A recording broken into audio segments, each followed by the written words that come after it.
بسم اللہ الرحمن الرحیم۔ السلام علیکم۔ اللہ رزق ایسے بھی دیتا ہے۔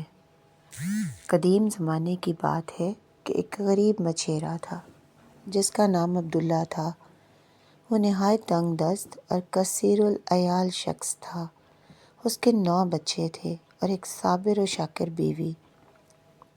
دنیا میں اس کے پاس اگر کچھ تھا تو بس ایک پرانی سی جال شبکہ تھی جسے لے کر وہ ہر صبح سمندر کی طرف نکل جاتا اور اللہ سے اپنے اور اپنے بچوں کے رزق کی دعا کرتا۔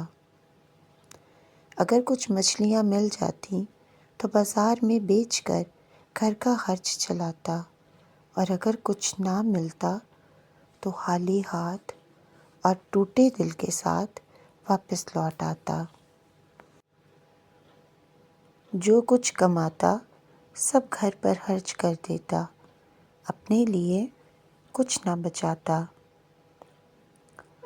جب بیوی پوچھتی کہ کچھ پس انداز کیوں نہیں کرتے تو مسکرا کر کہتا، کل کا رزق کل آئے گا، اللہ کے حکم سے۔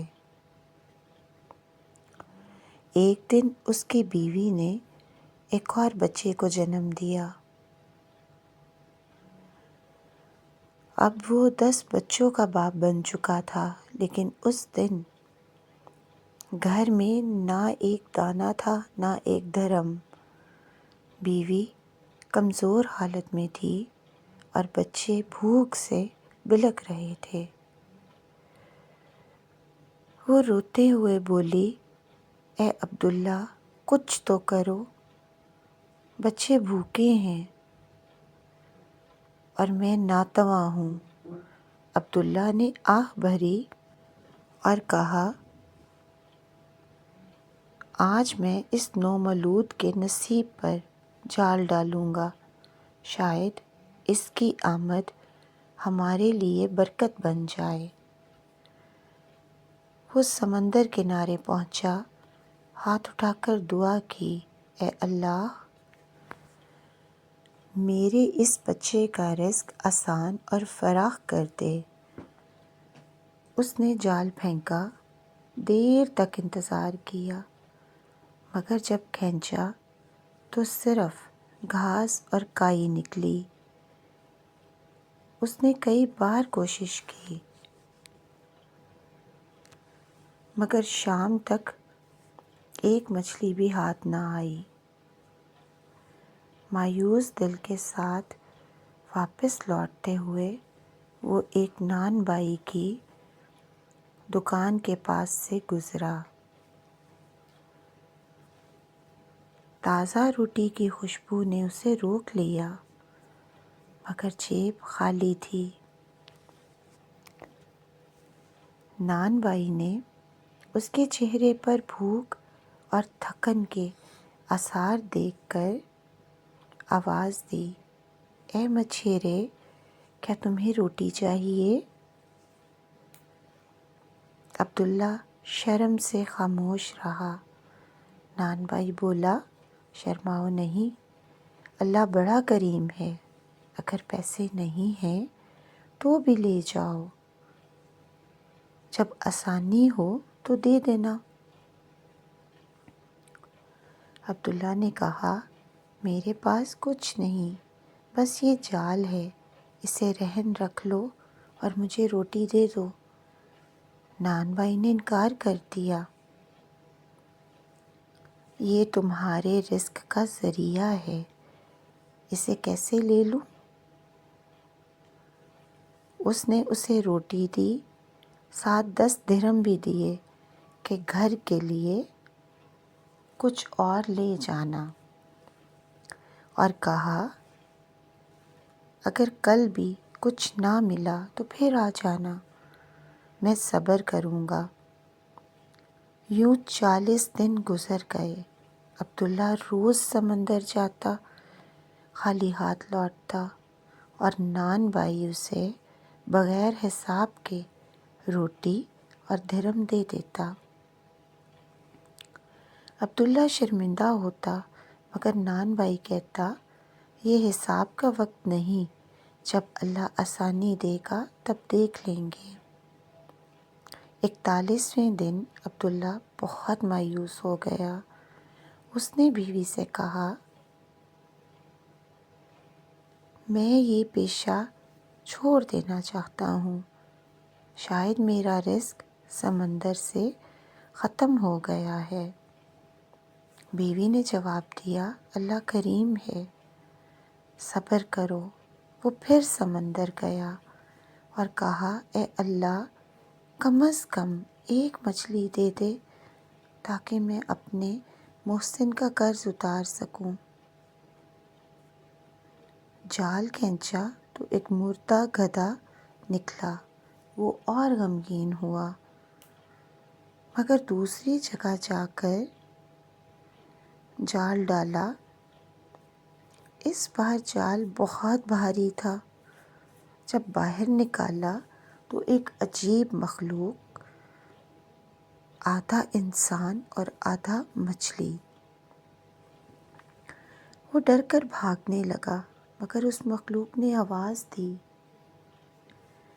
ڈرو نہیں، میں جن نہیں، میں انسان ہوں، میں سمندر کا محافظ ہوں۔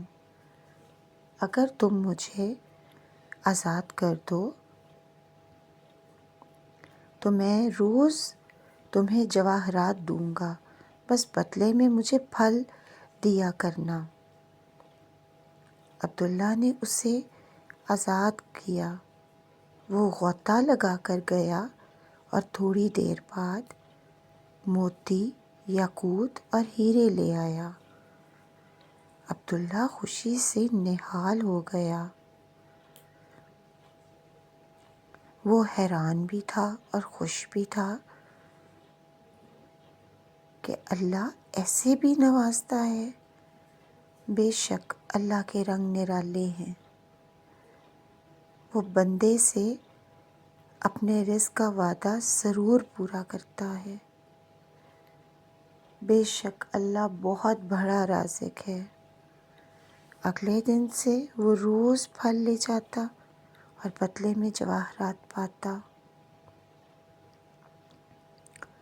اس نے سب سے پہلے اپنے محسن نان بھائی کا قرض ادا کیا، بلکہ اس سے کہیں زیادہ دیا۔ دونوں کی دوستی اور مضبوط ہو گئی۔ ایک دن جب وہ جواہرات بیچنے بازار گیا تو سناروں نے اسے چور سمجھ لیا اور بادشاہ کے دربار میں لے گئے۔ مگر ملکہ نے جواہرات دیکھ کر کہا، یہ میرے نہیں بلکہ ان سے بھی زیادہ قیمتی ہیں، اس شخص کو مت ستاؤ۔ بادشاہ نے عبداللہ سے ساری کہانی سنی اور اس کی سچائی اور وفاداری سے متاثر ہوا۔ اس نے اپنی بیٹی سے شادی کی پیشکش کی، مگر عبداللہ نے کہا، میری بیوی نے میرے ساتھ فقر اور بھوک سہی ہے، میں اس کے ہوتے ہوئے کسی اور سے شادی نہیں کر سکتا۔ بادشاہ کو اس کی وفاداری سے بہت متاثر ہوا اور اسے اپنا وزیر مقرر کر لیا۔ اس کی بیوی کو بھی عزت ملی اور نان بھائی کو بھی وزیر بنا دیا گیا، کیونکہ وہ سچا اور کریم انسان تھا۔ یوں عبداللہ مچھیرا، اس کی صابر بیوی اور اس کا وفادار دوست، نان بھائی عزت، دولت اور خوشحالی میں زندگی گزارنے لگے۔ یہ کہانی ہمیں سکھاتی ہے کہ رزق اللہ کے ہاتھ میں ہے، صبر کبھی ضائع نہیں ہوتا اور نیکی کا بدلہ ضرور ملتا ہے۔ اگر آپ کو یہ کہانی اچھی لگی ہو تو اس کا اظہار کمنٹ میں ضرور کیجیے گا۔ اللہ پاک ہم سب کا حامی و ناصر ہو، آمین ثم آمین۔ جزاک اللہ۔